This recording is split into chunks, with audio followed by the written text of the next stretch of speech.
ज़्यादा से ऑन चलें। बिस्मिल्लाहिर्रहमानिर्रहीम। आज हमारा फार्मास्यूटिक्स का लेक्चर नंबर 19 है। टॉपिक ऑफ डिस्कशन क्या है? Powders and granules. सबसे पहले पाउडर्स जैसा कि नाम से जाहिर है, पाउडर्स सॉलिड डोजेज फॉर्म है of medicament that is homogeneous finally divided dry materials.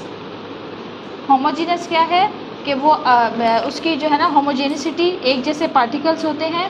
तो दो तरह के मेनली पाउडर्स की टाइप है, बल्क पाउडर्स और डिवाइडेड पाउडर्स।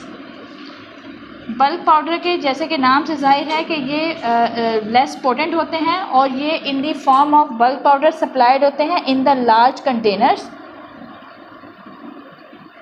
इसका इंटरनल यूज़ भी होता है और एक्सटर्नल यूज़ भी होता है। इंटरनल यूज़ में कौन से पाउडर आते हैं? जो इंटरनल यूज़ के लिए पाउडर्स होते हैं वो सप्लाइड होते हैं वाइट माउथड कंटेनर, जिसमें टीस्पून भी होती है और जो रिक्वायर्ड डोज है वो उससे ले ली जाती है। जो इंटरनल यूज़ के लिए पाउडर्स इस्तेमाल होते हैं उसके एग्जांपल्स क्या है? Antacids and laxatives. एंटासिड्स कौन से होते हैं? That are used to reduce the acidity. और जो लैक्सेटिव्स होते हैं वो कौन से होते हैं? That are used to relieve the constipation. तो जो इंटरनल पाउडर्स हैं ये आप ओरली इसको लेते हैं, और जो एक्सटर्नल यूज़ के लिए हैं वो कहलाते हैं डस्टिंग पाउडर्स।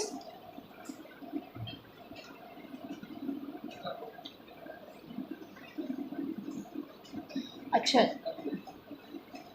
एक्सटर्नल यूज़ के लिए जो पाउडर्स हैं उन्हें डस्टिंग पाउडर्स क्यों कहा जाता है? कि उनको उस कंटेनर में शिफ्ट किया जाता है जिसमें प्रेशर के साथ जो है ना, अगर आप प्रेस करते हैं तो पाउडर रिलीज़ होता है, और वो आपके एक्सटर्नल यूज़ के लिए होता है। सपोज़ करें वो ऐसे पाउडर्स होते हैं जो कि एंटीसेप्टिक के तौर पे इस्तेमाल होते हैं, जिसमें आपका जो जरासीम कुश है वो ऐड होता है, या फिर वो एज आ एंटीसेप्टिक या प्रोटेक्टिव एंड लुब्रिकेंट पर्पस।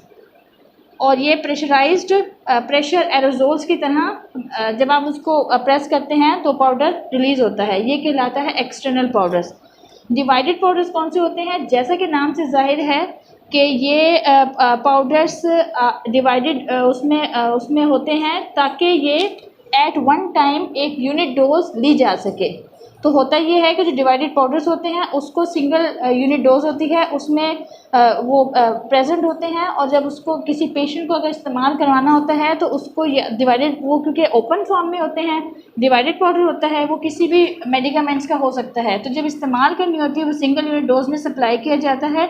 और उस पाउडर को, जैसे कि आपने देखा होगा बहुत सारे जो हकीमी प्रैक्टिस कर रहे होते हैं वो डिवाइडेड फॉर्म में होते हैं, उसमें उतना ही मकदार जितनी पेशेंट को ज़रूरत होती है पाउडर की लेके यूनिट डोज, और उसको किसी भी पेपर में रैप करके पेशेंट को दे दिया जाता है। तो ये कहलाता है डिवाइडेड पाउडर, क्योंकि इसमें सिंगल यूनिट डोज के हिसाब से जो है ना डिवाइडेड डोजेज होती हैं, तो सब उसमें सप्लाई की जाती हैं।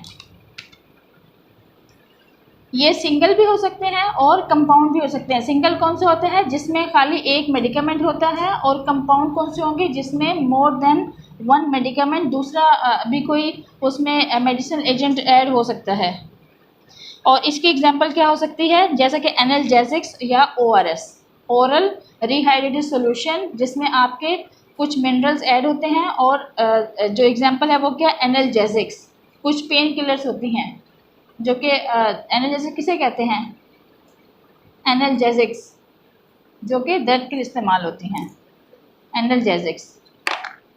अच्छा, सेकंड जो टॉपिक है वो है ग्रेन्यूल्स। जैसा कि नाम से क्या जाहिर है कि ये ग्रेन्यूल्स जो है किससे तैयार होते हैं? पाउडर सब्सटेंस से तैयार होते हैं। ये पार्टिकल्स होते हैं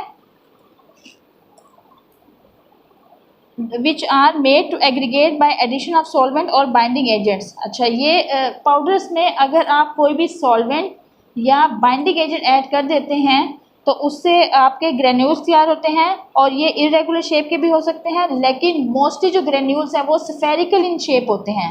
इरेगुलर शेप के भी हो सकते हैं ग्रेन्यूल्स, लेकिन ज़्यादातर स्फेरिकल शेप होते हैं। और जो ग्रेन्यूल्स हैं ये किस में इस्तेमाल होते हैं? In the manufacturing of tablets.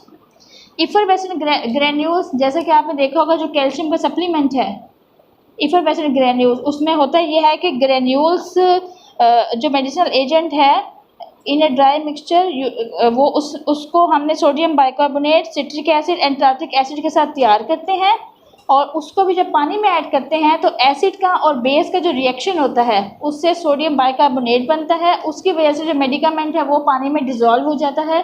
उस जो एसिड और बेस का रिएक्शन होता है सोडियम सिट्रेट बनता है। तो जो मेडिसिनल एजेंट ऐड होता है इन ग्रेन्यूल्स में वो जो वाटर का रिएक्शन है वो उसके जो टेस्ट होता है बिटर टेस्ट उसको मास्क कर देता है और इस तरह से दवाई जो है ना वो पानी में डिज़ोल्व भी हो जाती है और वो इमीडिएटली ली जाती है। इसकी एग्जांपल क्या है, कैल्शियम की जो टैबलेट CAC 1000 वो इफरवेसेंट ग्रेन्यूल्स होते हैं।